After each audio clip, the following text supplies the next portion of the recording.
ओम शांति। आज की तारीख है 13/2/15 और आज की ज्ञान मुरली का शीर्षक है मीठे मीठे बाप दादा। हम बच्चों को मीठा बनाते हैं और मीठा बनाते हुए हम बच्चों को प्यार करते हुए समझाते हैं। तो मीठे मीठे बाप दादा कहते हैं, मीठे बच्चे, तुम्हें बाप के द्वारा जो अद्वैत मत मिल रही है उस मत पर चलकर कलयुगी मनुष्यों को सतयुगी देवता बनाने का श्रेष्ठ कर्तव्य करना है। हाँ, बाप के द्वारा हम बच्चों को श्रीमत मिलती है और वह श्रीमत एक बाप की ही होती है और कोई भी हमें ये श्रीमत दे नहीं सकते। मनुष्यों के द्वारा जो मत मिलती है वो अलग अलग मत होती है, इसीलिए वो द्वैत मत हो जाती है और बाप के द्वारा हमको अद्वैत मत मिलती है। प्रश्न है आज का, सभी मनुष्य मात्र दुखी क्यों बने हैं? उसका मूल कारण क्या है? उत्तर है, रावण ने सभी को श्रापित कर दिया है, इसलिए सभी दुखी बने हैं। बाप वर्षा देते हैं, रावण श्राप देता है। अब ये भी दुनिया नहीं जानती। बाप ने वर्षा दिया तब तो भारतवासी इतने सुखी स्वर्ग के मालिक बने, पूज्य बने और श्रापित होने से पुजारी बन जाते हैं। मुरली की शुरुआत ओम शांति। मीठे मीठे शिव भगवान वाच। बच्चे यहाँ मधुबन में आते हैं बाप दादा के पास। हॉल में जब आते हो देखते हो कि पहले बहन भाई बैठते हैं, फिर पीछे देखते हो कि बाप दादा आया हुआ है तो बाप की याद आती है। तुम हो प्रजापिता ब्रह्मा के बच्चे, ब्राह्मण और ब्राह्मणियां। ये ब्राह्मण तो ब्रह्मा बाप को जानते ही नहीं। दुनिया में जो ब्राह्मण हैं ब्रह्मा ब्रह्मा कहते हैं, परंतु ब्रह्मा कौन, कब थे, क्या थे, वो कुछ भी जानते ही नहीं है। तो बाबा कहते हैं कि तुम बच्चे जानते हो कि बाप जब आते हैं तो ब्रह्मा विष्णु शंकर भी जरूर चाहिए। कहते ही हैं त्रिमूर्ति शिव भगवानु वाच। अब तीनों द्वारा तो नहीं बोलेंगे ना। अब ये बातें अच्छी रीति बुद्धि में धारण करनी है। बेहद के बाप से जरूर स्वर्ग का वर्षा मिलता है, इसलिए सभी भक्त भगवान से क्या चाहते हैं? जीवन मुक्ति। अभी है जीवन बंध। सभी बाप को याद करते हैं कि आकर इस बंधन से मुक्त करो। अभी तुम बच्चे ही जानते हो कि बाबा आया हुआ है। कल्प कल्प बाप आते हैं, पुकारते भी हैं कि तुम माता पिता हम बालक तेरे, परंतु इसका अर्थ तो कोई भी नहीं समझते। निराकार बाप के लिए समझ लेते हैं, गाते हैं, परंतु मिलता कुछ भी नहीं। अभी तुम बच्चों को उनसे वर्षा मिलता है, फिर कल्प के बाद मिलेगा। बच्चे जानते हैं कि बाप आधा कल्प के लिए आकर के वर्षा देते हैं और रावण फिर श्राप देते हैं। अब ये भी दुनिया नहीं जानती कि हम सभी अभी श्रापित हैं। रावण का श्राप लगा हुआ है, इसीलिए सब दुखी हैं। रावण माना 5 विषय विकार। भारतवासी सुखी थे। कल इन लक्ष्मी नारायण का राज्य भारत में था। देवताओं के आगे माथा टेकते हैं, पूजा करते हैं, परंतु सतयुग कब था ये किसको पता नहीं। अब देखो, लाखों वर्ष की आयु सिर्फ सतयुग की ही दिखाती है। फिर त्रेता की, फिर द्वापर की, फिर कलह युग की। उस हिसाब से मनुष्य कितने ढेर हो जाए, सिर्फ सतयुग में ही ढेर मनुष्य हो जाए। कोई भी मनुष्य की बुद्धि में नहीं बैठता है। ये बाप बैठ समझाते हैं कि गाया भी जाता है 33 करोड़ देवताएं होते हैं। ऐसे थोड़े कि वो कोई लाखों वर्ष में हो सकते हैं। तो यह भी मनुष्यों को समझाना पड़े।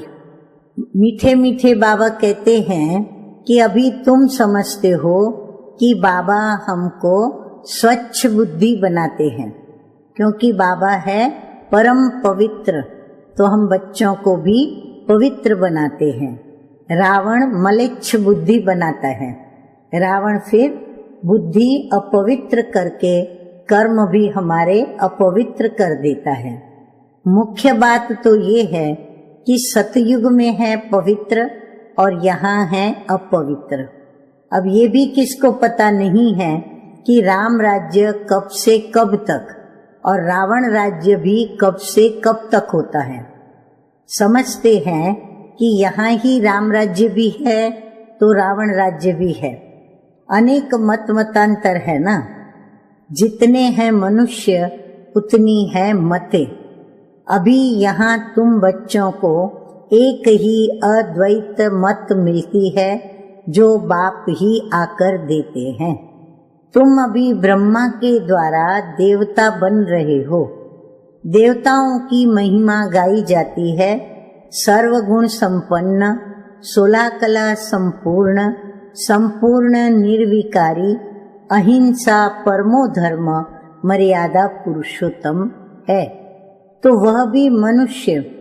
फिर मनुष्य की महिमा गाते हैं क्यों? जरूर फर्क होगा ना। बाबा कहते हैं देवताएं भी हैं तो मनुष्य, फिर हम भी हैं मनुष्य, फिर हम उनकी महिमा क्यों गाते हैं? तो जरूर हमारे में और उनमें कोई फर्क होगा, तब तो उनकी महिमा गाते हैं। तो बाबा कहते हैं कि अभी तुम बच्चे भी नंबरवार पुरुषार्थ अनुसार मनुष्य को देवता बनाने का कर्तव्य सीखते हो। कलयुगी मनुष्य को तुम सतयुगी देवता बनाते हो, अर्थात शांतिधाम ब्रह्मांड का और विश्व का मालिक बनाते हो। ये तो शांतिधाम नहीं है ना। यहाँ तो कर्म जरूर करना पड़े। वो है स्वीट साइलेंस होम। वो हम आत्माओं का स्वीट घर है, शांति का घर है। तो बाबा कहते हैं कि अभी तुम समझते हो कि हम आत्माएं स्वीट होम ब्रह्मांड के मालिक हैं। वहाँ दुख और सुख से हम न्यारे रहते हैं। फिर सतयुग में विश्व के मालिक बनते हैं। अभी तुम बच्चे लायक बन रहे हो। कहाँ के लिए?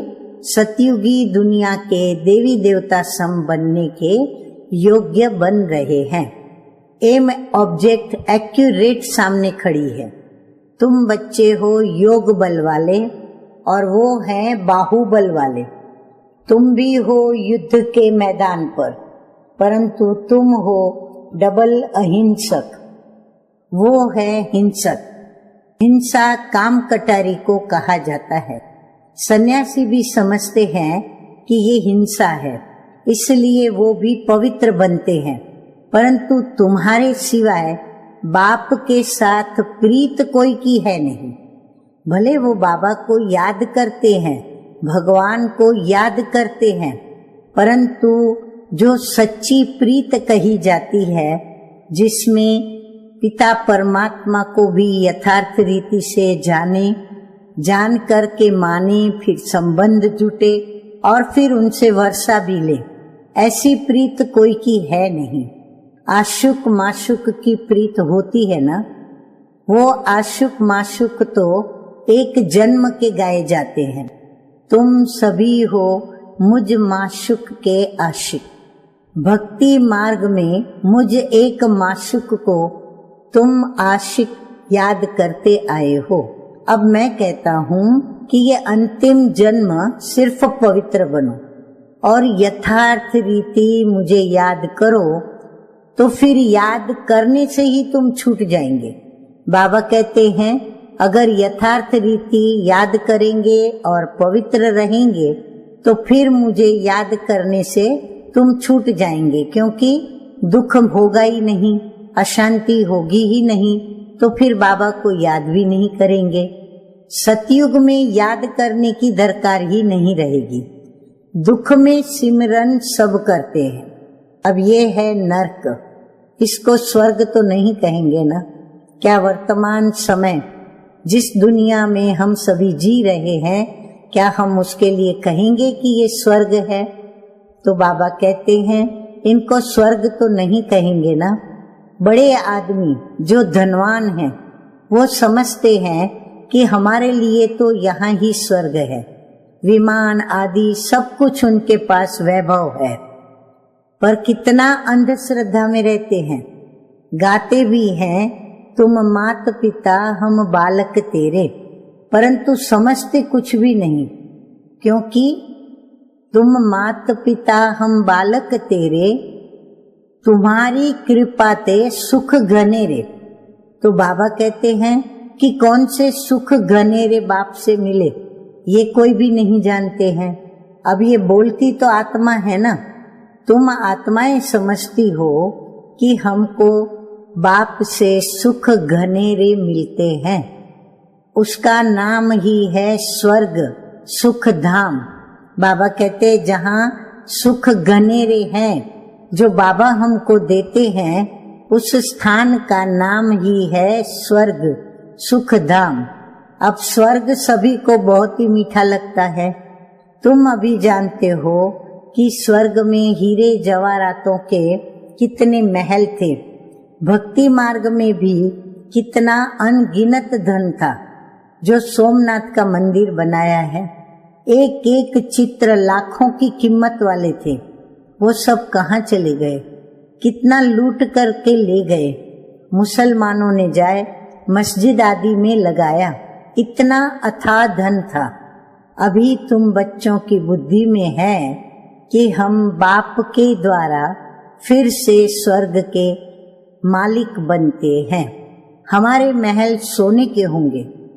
सुनते जाएं और रूहानी नशा भी चढ़ाते जाएं। अपने आप रूहानी नशा चढ़ता है ये बातें सुन करके। तो बाबा कहते हैं हमारे महल कैसे होंगे? सोने के होंगे। दरवाजों पर भी जड़ित लगी हुई होंगी। जैनियों की मंदिर भी ऐसे बने हुए होते हैं। अब हीरे आदि तो नहीं है ना जो पहले थे। बाबा कहते पहले तो हीरे जवाहरात दीवारों के अंदर दरवाजों में जड़े जाते थे, पर अभी तो वो है नहीं। अभी तुम जानते हो कि हम बाप से स्वर्ग का वर्षा ले रहे हैं। शिव बाबा आते भी भारत में ही है। भारत को ही शिव भगवान से स्वर्ग का वर्षा मिलता है। क्रिश्चियन भी कहते हैं क्राइस्ट से 3000 वर्ष पहले भारत हेवन था। राज्य कौन करते थे ये किसको भी पता नहीं है। बाकी ये समझते हैं कि भारत बहुत पुराना है, तो ये स्वर्ग था ना। बाप को कहते भी है हेवनली गॉड फादर, अर्थात हेवन स्थापन करने वाला फादर। तो जरूर फादर यहाँ आए होंगे, तब तुम स्वर्ग के मालिक बने होंगे। हर 5000 वर्ष के बाद स्वर्ग के मालिक बनते हो। फिर आधा कल्प के बाद रावण राज्य शुरू होता है। चित्रों में ऐसा क्लियर कर दिखाओ जो लाखों वर्ष की बात बुद्धि से ही निकल जाए, क्योंकि वो असत्य है। लक्ष्मी नारायण कोई एक नहीं, इन्हों की डायनेस्टी होगी ना, फिर उन्हों के बच्चे भी राजा बनते होंगे। राजाएं तो वैसे बहुत बनते हैं ना, सारी माला बनी हुई है, माला को ही सिमरन करते हैं ना। जो बाप के मददगार बन बाप की सर्विस करते हैं, उन्हों की ही माला बनती है। जो पूरा चक्र में आते पूज्य पुजारी बनते हैं, उन्हों का ही ये यादगार है। तुम पूज्य से पुजारी बनते हो तो फिर अपनी माला को बैठ पूजते हो। पहले माला पर हाथ लगाकर फिर माथा टेकेंगे, पीछे माला को फेरना शुरू करते हैं। तुम भी सारा चक्र लगाते हो, फिर शिव बाबा से वर्षा पाते हो। अब ये राज तुम ही जानते हो। मनुष्य तो कोई किसके नाम पर, कोई किसके नाम पर माला फेरते हैं, जानते कुछ भी नहीं। अभी तुमको माला का सारा ज्ञान है और कोई को ये ज्ञान नहीं। क्रिश्चियन थोड़े ही समझते हैं कि ये किसकी माला फेरते हैं। ये माला है ही उन्हों की जो बाप के मददगार बन सर्विस करते हैं। यदि हमको माला में आना है तो बाबा कहते हैं बाप का हमें मददगार बनना पड़े और सर्विस करनी पड़े, यानी बाबा का संदेश जन जन को देना पड़े। इस समय बाबा कहते हैं कि सब पतित हैं, जो पावन थे वो सब यहाँ आते आते अब बिल्कुल पतित बने हैं। फिर नंबरवार सब जाएंगे, नंबरवार आते हैं, नंबरवार जाते हैं। कितनी समझने की बातें हैं। ये झाड़ है, कल्प वृक्ष को देख के बाबा बता रहे हैं कि ये झाड़ है। कितने टाल टालियां मठ पंथ के रूप में है। अभी ये सारा झाड़ खलास होना है, फिर तुम्हारा फाउंडेशन लगेगा। तुम हो इस झाड़ के फाउंडेशन। उसमें सूर्यवंशी चंद्रवंशी दोनों हैं। फाउंडेशन में जो थुड़ दिखाया है बाबा कहते हैं उसमें सूर्यवंशी भी है, चंद्रवंशी भी है। सतयुग त्रेता में जो राज्य करने वाले थे उन्हों का अभी धर्म ही नहीं है, सिर्फ चित्र हैं। जिनके चित्र हैं उन्हों की बायोग्राफी को तो जानना चाहिए ना। कह देते हैं कि फलानी चीज लाखों वर्ष पुरानी है। अब वास्तव में पुराने ते पुराना है आदि सनातन देवी देवता धर्म। उनके आगे तो कोई चीज हो ही नहीं सकती। बाकी सब 2500 वर्ष की पुरानी चीजें होंगी। नीचे से खोद कर निकालते हैं ना। भक्ति मार्ग में जो पूजा करते हैं वह पुराने चित्र निकालते हैं, क्योंकि अर्थक्वेक में सब मंदिर आदि गिर पड़ते हैं, फिर वापस नए बनते हैं। हीरे सोने आदि की खानियां जो अभी खाली हो गई है वो फिर वहां भरतू हो जाएंगी। अब ये सब बातें तुम्हारी बुद्धि में है ना। बाप ने वर्ल्ड की हिस्ट्री ज्योग्राफी सबको समझाई है। सतयुग में कितने थोड़े मनुष्य हैं, फिर वृद्धि को पाते हैं। आत्माएं सब परम धाम से आती रहती हैं। आते आते झाड़ बढ़ता है, फिर जब झाड़ जर्जरीभूत अवस्था को पाता है, कहा जाता है कि राम गयो रावण गयो, जिनका बहु परिवार है। अनेक धर्म है ना।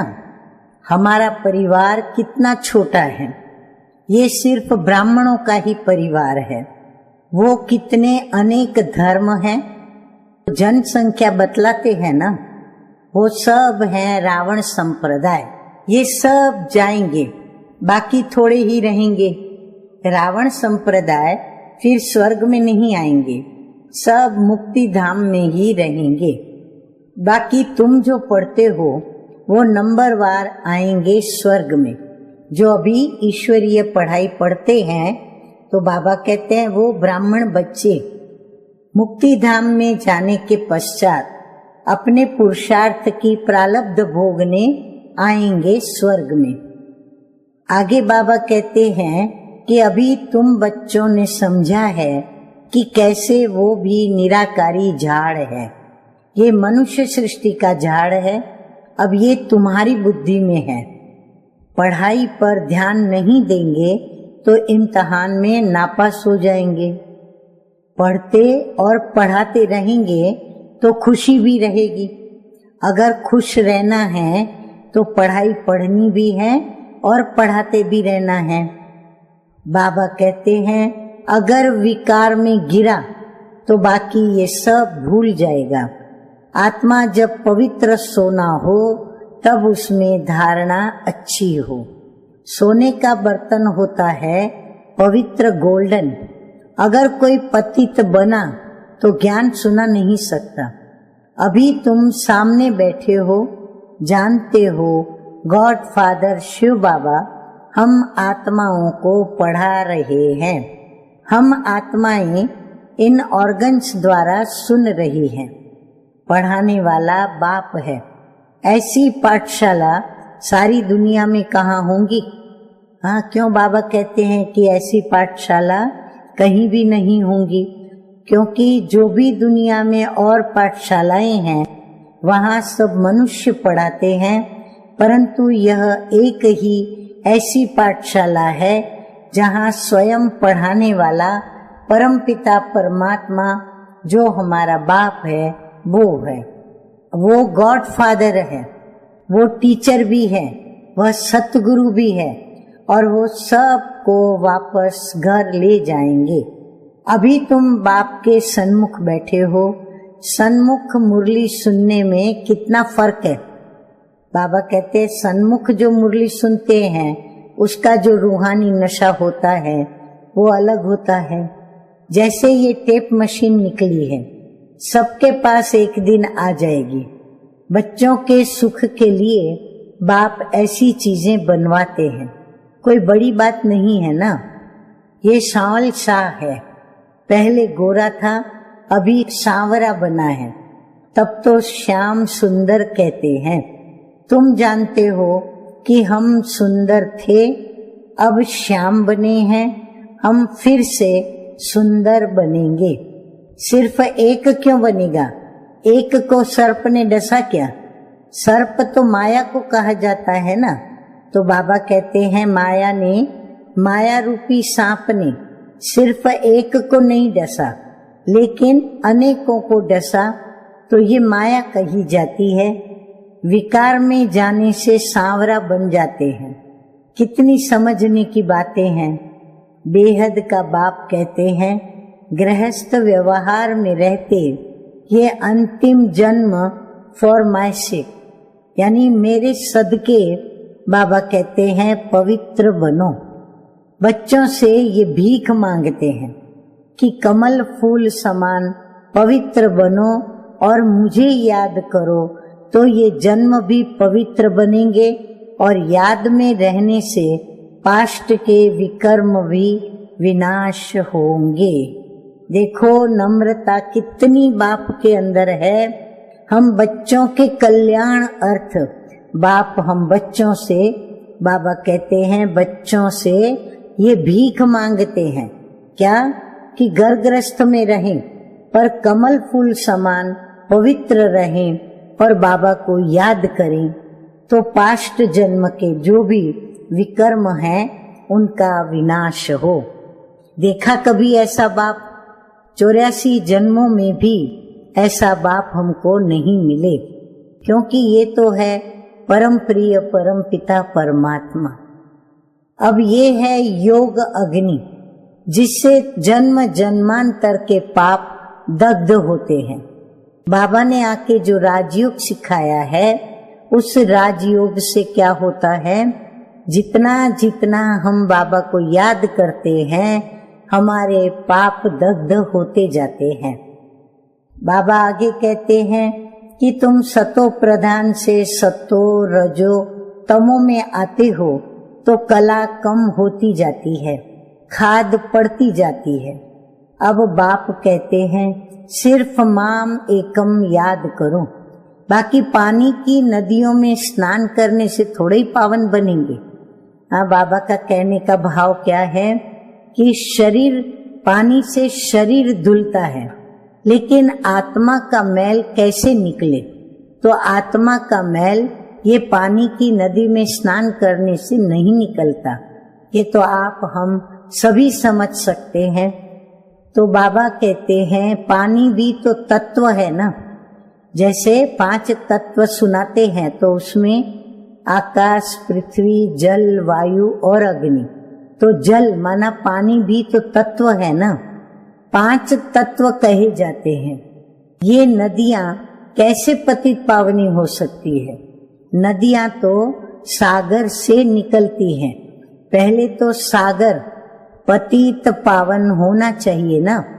अगर वो आवे और हमें उनका संग मिले या उनके द्वारा हमें ज्ञान मिले, तब हम पतित से पावन बन सकते हैं। और ये काम पतित पावन सागर स्वरूप बाप जो है वही कर सकते हैं। अच्छा, मीठे मीठे सिकिलधे बच्चों प्रति मात पिता बाप दादा का याद प्यार और गुड मॉर्निंग। रूहानी बाप की रूहानी बच्चों को नमस्ते। हम रूहानी बच्चों का रूहानी बाप दादा को याद प्यार, गुड मॉर्निंग और नमस्ते नमस्ते। अब हम सुनेंगे धारणा के लिए मुख्य सार की 2 बातें। नंबर 1 है, विजय माला में आने के लिए बाप का मददगार बन सर्विस करनी है। अगर हम बाप के गले की विजय माला में आना चाहते हैं तो क्या करना पड़े? बाप का मददगार बनना पड़े और फिर बाप कहते हैं ऐसे सेवा करनी है। एक माशूक के साथ सच्ची प्रीत रखनी है। मददगार तो बनेंगे, सर्विस भी करेंगे, परंतु दिल में याद किसकी हो, प्रीत किससे करें? एक माशूक के साथ सच्ची प्रीत करें और एक को ही याद करना है। नंबर 2 बात है, अपनी एक्यूरेट एम ऑब्जेक्ट को सामने रख पूरा पुरुषार्थ करना है। तो हमारा एम ऑब्जेक्ट क्या है? श्री लक्ष्मी श्री नारायण के समान बनना। तो बाबा कहते हैं उनके जैसा पूरा पुरुषार्थ करके बनना है। डबल अहिंसक बन मनुष्य को देवता बनाने का श्रेष्ठ कर्तव्य करते रहना है। वरदान है आज का, ऑलमाइटी सत्ता के आधार पर, ऑलमाइटी अथॉरिटी स्वयं परमपिता परमात्मा है, तो उनकी सत्ता के आधार पर आत्माओं को माला माल बनाने वाले पुण्य आत्मा भव। बाबा कहते हैं कि जैसे दान पुण्य की सत्ता वाले सकामी राजाओं में सत्ता की फुल पावर थी, जिस पावर के आधार पर चाहे किसी को वो क्या भी बना दे, ऐसे आप महादानी पुण्य आत्माओं को डायरेक्ट बाप के द्वारा प्रकृति जीत माया जीत की विशेष सत्ता मिली हुई है। आप अपने शुद्ध संकल्प के आधार से, आप अपने शुद्ध संकल्प के आधार से किसी भी आत्मा का बाप से संबंध जोड़कर उनको माला माल बना सकते हो। सिर्फ इस सत्ता को यथार्थ रीति यूज करो। स्लोगन है आज का, जब आप संपूर्णता की बधाइयां मनाएंगे तब समय, प्रकृति और माया तीनों ही विदाई लेंगे। अच्छा, ओम शांति।